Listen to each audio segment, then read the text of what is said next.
It is just the most incredible farm I've ever seen. And this was in Iowa. I mean, I was smack dab surrounded by Lee and Tiffany's lease ground. But I had a great spot, literally. I mean, it was incredible. It was just incredible. But when I severed my leg, that's a whole nother story, guys. I mean, when you're out on your farms working, something can happen just like that.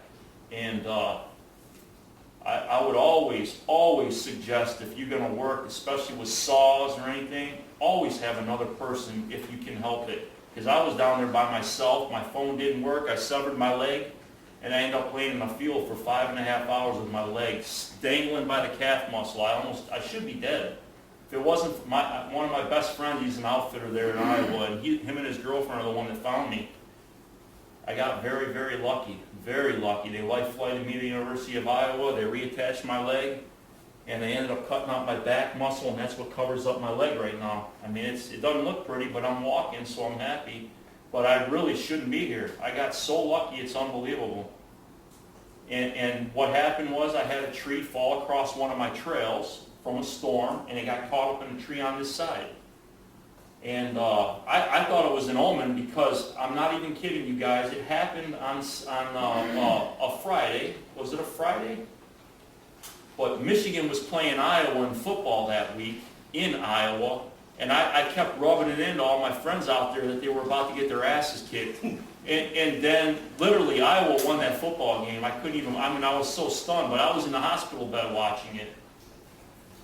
And I shouldn't have been there because the doctors told me I was a walking miracle. There's no way I should have made it that long. No tourniquet, no nothing.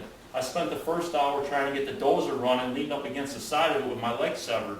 I mean, there was blood everywhere.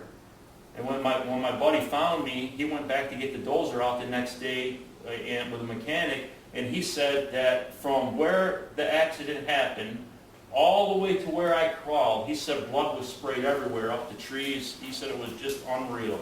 They don't know how I made it, how you could even have that much blood in you. But somehow I made it. I don't even know. I mean, I was passed out when they found me. But if you can have somebody with you when you're working, 100% have somebody with you. Even hunting, or using lifelines. I don't know if you guys use lifelines, but every tree stand should have a lifeline. You should be hooked up from the time you leave the ground to the time you come back down from the ground. I use lifelines on everything, and I never did. I always used a tree harness, but I was up in the tree and then hooked myself in. But after I had my accident, safety is the first thing on my mind all the time. And there's a lot of things I used to do, like pushing trees with a dozer. I've done it thousands of times. I've done concrete work my entire life. I can't tell you how many things I've pushed with a dozer or a backhoe or a skid steer, but it only takes once. It literally only takes one time, and you could be in my position. I was about as close to dying as you can get without dying.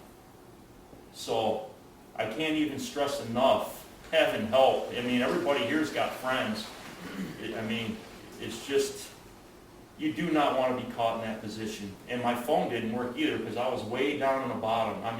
From where you park on my farm, where my barn was, it's a several 100-foot drop way down into the bottom. And there's no self-service down there. So I bet you everybody in the room knows somebody that fell out of a tree too. I do. I know a couple. So I like your message on the lifeline. You know what? After I severed my leg the next summer, one of my best friends now, he owns a farm next to my old farm. He was up in a tree. He set up a tree stand. He climbed up in the tree stand a couple days later. He was up there sitting, looking to trim shooting lanes. He literally had a branch over his head. He grabbed onto the branch, reached out off the stand with one foot and was sawing, and the branch broke. Down he went, broke his back. So, why he would do that, I have no idea. Because my barn had, pole saws, and I had to snap together poles. You could put 40 feet of pole on and have a saw at the. So he could have done it from the ground. I don't know why he was doing that, especially not being tied off. It's just one of those things. It's just safety. That definitely could have been avoided if he would have had a harness on. But to hang from a branch like that on one foot, leaning off a stand, you're asking for trouble.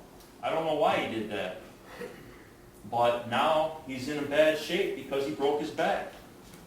So, safety, safety, safety, that's key. I don't recommend anybody climbing anything unless they're tied to a lifeline. I mean, it just takes one time and it can change your whole life.